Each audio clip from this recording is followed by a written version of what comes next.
Hi guys. So I've seen a couple people do this on YouTube. Well, okay, let's get it straight first. My brother picked me up from work and he's like he watched PewDiePie, who I think started it. I'm not really sure.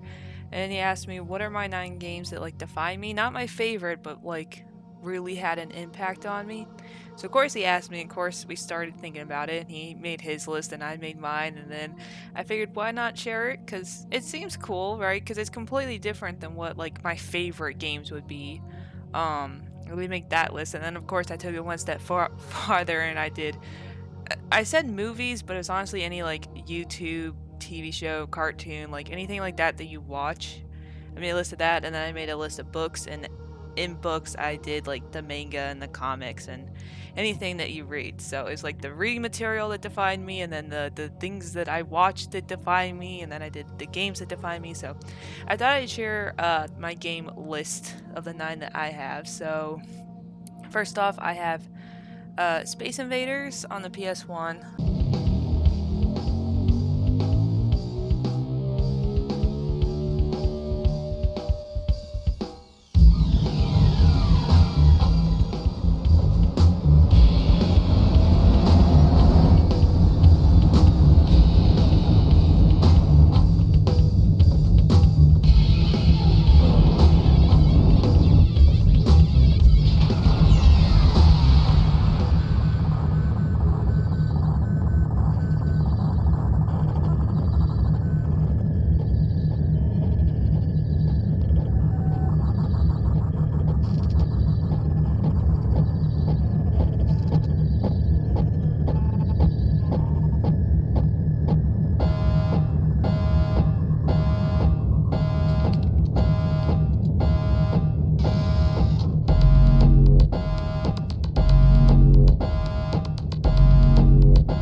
Uh, Starting off with an extremely old game. This one, it's important to me, and I feel like it defines me because like this is the first game that I remember playing with my mom.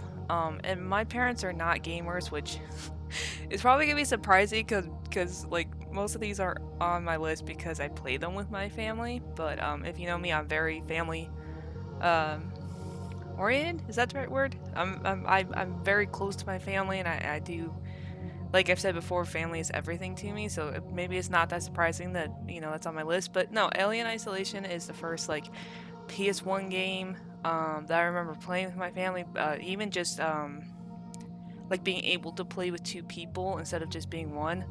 And it's a game, me and my mom, we've beat this game numerous of times. It's kinda her and my game, so, um, and these are in no particular order. There's not, like, favorite to least favorite or anything like that.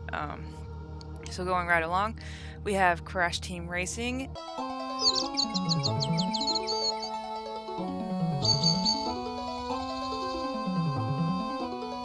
Greetings, creatures of this world. I come to compete. So, you pesky earthslugs like to race, eh? Well, nitrous oxide, I'm the fastest racer in the galaxy. I travel the stars looking for creatures to test my skills. It's a little game I call survival of the fastest. Here's the way we play. I challenge the best driver of your world to a race for the planet. If your driver wins, I'll leave your miserable little rock alone. But if I win, I'll turn your entire globe into a concrete parking lot and make you my slaves. Get ready to race for the fate of your planet.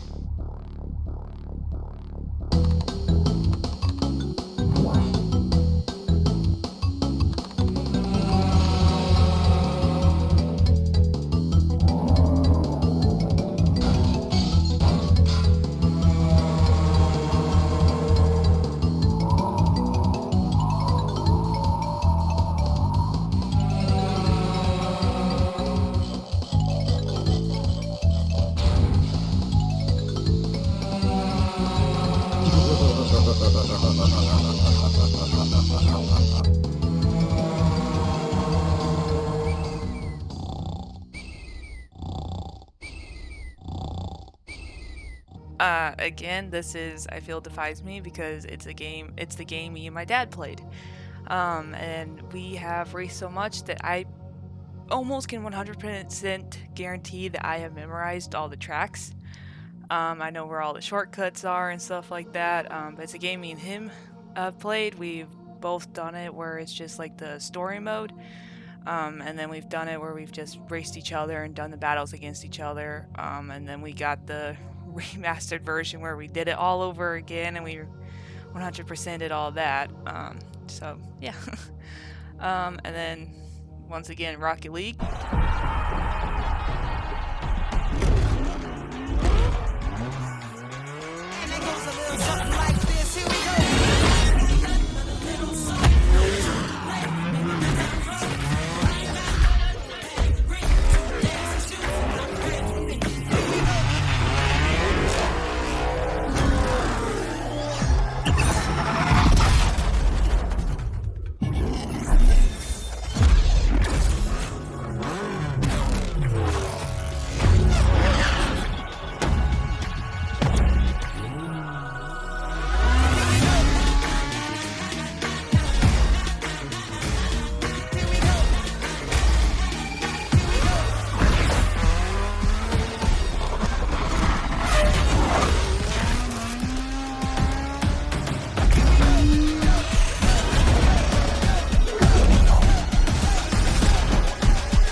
Rocket League actually, it's funny.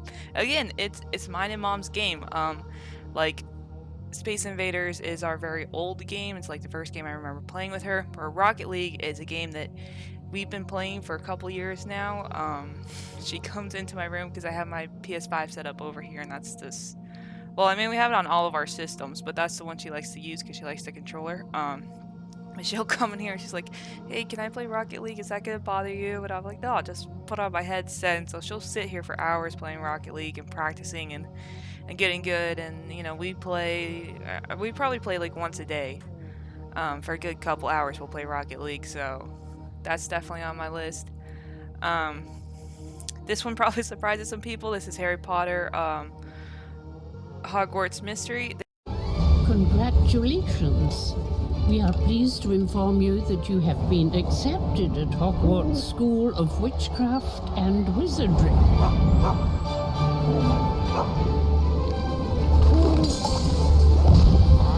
Please find enclosed a list of all necessary books and equipment. The term begins soon.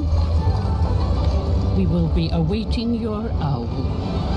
This is actually a mobile game. It's a game that you play on your phone, and I've played it for a number of years because it goes throughout the entire years. I think I'm on like the 5th year, I think, but it has all these different chapters, and then they do like events. And the gameplay wise, it's not really that fun because you literally are just tapping on stuff to use your energy, and then you have to wait 4 minutes for one energy to come back, which if you played a mobile game, that's very common. But this one had a big impact because I started playing it first, and then I showed my mom, and then my mom started playing it, so we're kind of not competing against each other, but we keep tabs on each other to be like, hey, did you unlock this creature? Or, hey, did you get to do this special event? Did you get this piece of gear? And it's really funny because there's like bingo where it does like you have to get like a straight line or do a certain image on a bingo card, and she actually has a notebook of all like like these strats and stuff, and she joined like a Facebook group, so it's kind of cool because I kind of like drugged her into this and now she's addicted to it like I am. So again, my first 5 games that define me are family oriented, but they're just really cool, and that's why like these stick into my head so much. Hellblade, I feel like this one's kind of obvious. I played it on the channel twice now. I'm super excited for the second one whenever it's going to come out. I am waiting so patiently. To an end, but now it begins anew. What's happening? It's breathing. It's breathing. It's breathing. He knows she's getting closer. He can feel her coming closer. She's getting closer. This is a journey deep into darkness. There will be no more stories after this one. But this one I thought was really good. It's actually the first game that's ever made me bawl my eyes out. I think I cut most of that out by the way, because I didn't want it in there. I'm like, oh, I can't cry on camera, but it did make me cry. And it's also the first one where I felt like the mental health was really a thing.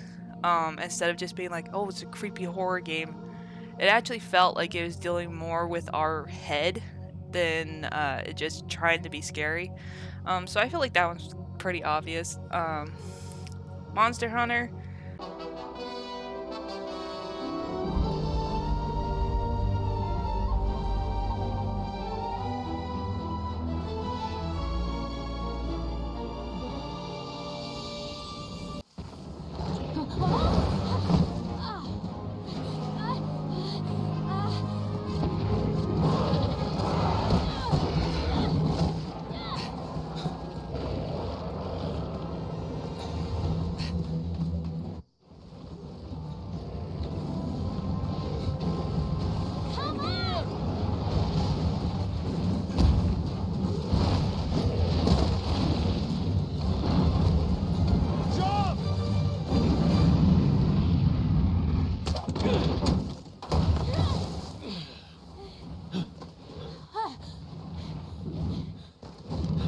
Hey,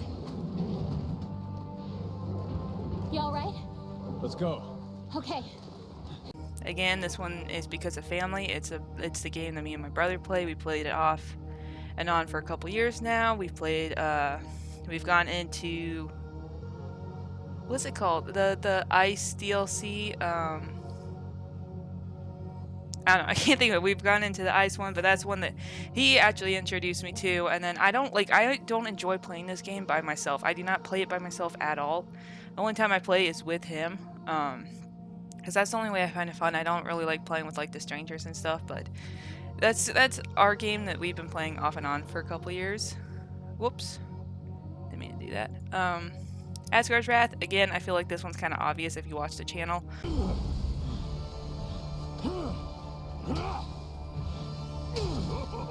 Come out and fight!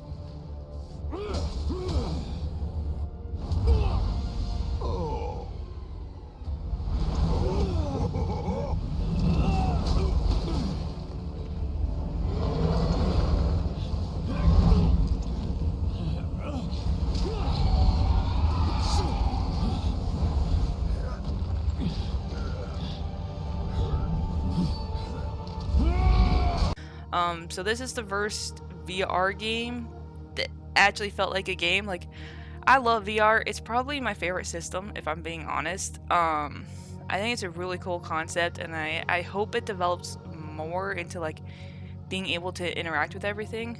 But Asgard's Wrath was the first like 20-some hour game they can actually play. A lot of times the VR games are either like Beat Saber, where it's just like move to the music, like pistol whip, or they're like Job Simulator, where like, I mean, those are cool too, but they're not super long. They're like 2 to 3 hours to play, And this one is like the only one that I found that was like super long. There's a couple other ones like Boneworks I haven't gotten to, and Half-Life Alyx that I tried to play, but I just couldn't get it to work. But this is the first one where it actually felt like a game and where I didn't want to stop playing because I was so in love with the world and the characters, and it was a big part of my life for a while. So it really got me into VR more.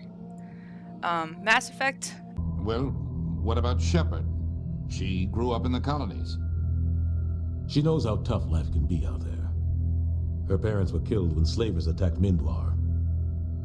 She got most of her unit killed on Torfin. She gets the job done, no matter what the cost. Is that the kind of person we want protecting the galaxy? That's the only kind of person who can protect the galaxy. I'll make the call. I chose just one. But I mean, it probably is a whole series, but mostly I just picked the first one because, that's like, it was space, which I'm really into space, and like Star Trek is a very big part of my life. So it's kind of like the first sci-fi game I remember playing. I actually remember I played it so much that I actually broke my PS3. I was playing it, and then my PS3 just stopped working, so I actually had to go buy a PS3 to finish playing. And I think it was like my second playthrough. I don't even think it was my first, but yeah, I played it so much it actually broke my PS3. And I had to go to a special shop because the disc was still stuck in it, and it wouldn't, like, the PS3 wouldn't power on, so I had to go to a special shop to get my disc back because I still needed my game. So it actually broke my PS3. But this one also is very important because it's the first game that I ever remember being able to choose the romances, and not only be able to choose romances, but I was able to be with a woman. There's not a lot of games like that, and from my experience, there's not games where it's like happy. It's always been like the movies and TV shows that I saw when I first, I don't know, figured out that I liked women. They were all like sad and cheating and like depressing, and I'm like, what the hell? But this is the first one I remember being happy, even though now I don't really like that they shove Liara down your throat. She's pretty much the only female that you can be with. There's not really a whole lot of options, but it is the first game that I remember having the option of being like, holy crap, I can actually be who I want to be, because I got to design my character, I got to choose to be a woman, and then I got to choose to fall in love with a woman. So I thought that was really cool, and I really wish more games did it. I know, like, games try to be realistic, even though it's a game. I don't understand why people can't just be like if you're gonna have romance in a game and have it be like an option to who you can choose whoever you want, like Cyberpunk had that. And like, while the woman was cool, like, I really like Pam. Was that her name? I think so. I really like Pam, but of course I couldn't be with her because she didn't like women. And like, if that's gonna be a choice, I don't really like, it's not realistic, but why can't you just have it where like, oh, she's a romance option, so you can do it as a guy or a girl? Like, I don't really, like, in a game it doesn't make sense to me. I know real life doesn't work like that, not everyone is gay and straight, but like, I don't know, in a game, if you're gonna have an option to be like a romance option, I don't know why you can't just be it to where whoever's playing could do whatever the hell they want, you know? Or be with whoever they want if you're gonna have the option. Like, I understand if it's like, this is the character, this is who they're gonna fall in love with, you don't get a choice, this is how we ran it, fine, yeah, that's fine, I don't care. But it's like, if it's just gonna be an option, I just feel like that option should just swing both ways. I don't understand, like, why we have to stick it one way when it's an option, but that's just me. Last but not least, Cuphead.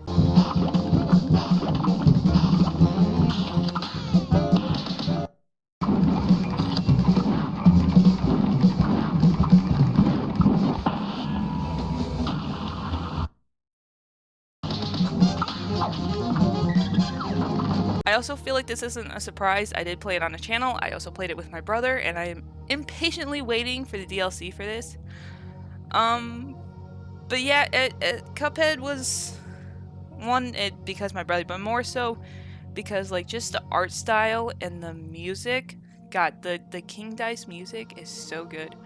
But it's also like that type of style kind of got me more into like looking at animation, and honestly it got me more into trying to make games. I bought a lot of programs now. Like right now I'm learning Python, because apparently like it's kind of a requirement for the program I bought to know Python, because apparently like the gaming language they're going to teach us is similar to Python, so it's going to be easier to know. But yeah, right now that's what I'm doing. I'm learning Python because I really do want to make a game. I kind of it's the same when I wrote my book. I don't know if you know, but I did write a book. I actually wrote 3 books. They just I never published any of them because I didn't, and I think they're shit, but you know, maybe. I don't even know how to go about publishing them, but what I do is like I start at the end. Like I'll see the end in my head, and then I kind of go to the beginning, and then I kind of like the middle, I just kind of jump around. So I don't just like write like beginning to end. It's always I jump around, or like my second book, I started in the middle because I just like I get this scene in my head and I just can't get it out, and then I kind of just build around that. So like for the game, I have the ending in my head about how I want my game to end, and I have kind of like the mechanics I want it to have. But obviously I gotta build the entire thing and the world and the other characters and all that. But I'm super excited for it. It's actually the first time I think in a long time that I've been excited to learn something. But anyways, the Cuphead kind of led to that though, because I'm like, oh, this is so cool, and like I want to make a game like that. And so lo and behold, I'm actually trying to do that. It's taken a lot of time, but I'm hoping something will come out of it. But these are my 9 games I feel like really define me. Most of them have to deal with my family, which I feel is very appropriate for me. But these aren't my favorite games. I just want to point that out. So like, these are the ones that define me. And then here are my favorite games. A lot of difference except for Hell's Blade. Hell's Blade's on both, but for my favorite games, Saints Row 3, Ghost in a Shell, Horizon Zero Dawn, Ghost of Tsushima, Hell's Blade, Laura the Amazon Princess, Tomb Raider, specifically Angel of Darkness, Crash Bandicoot, and Fire Emblem Awakening. Those are my like favorite games. I could play them over and over and over again. But these ones are the ones that I feel define me and kind of were very important moments in my life. I don't know if you guys found that interesting or not. But I thought it was cool, and it was kind of cool to think about. Like, obviously there's a big difference between the games that define me and the games that are actually my favorites. There's a big difference there, I feel like. So I don't know if you found this interesting. I thought it was. You guys should give it a try. Tell me down below, what games do you think define you? What were big moments in your life? And I hope you guys like this, because like I said, I did a list for the book and I did a list for like the movies. And if you guys are interested in that, let me know. But thank you guys so much for watching, and I'll talk to you guys later.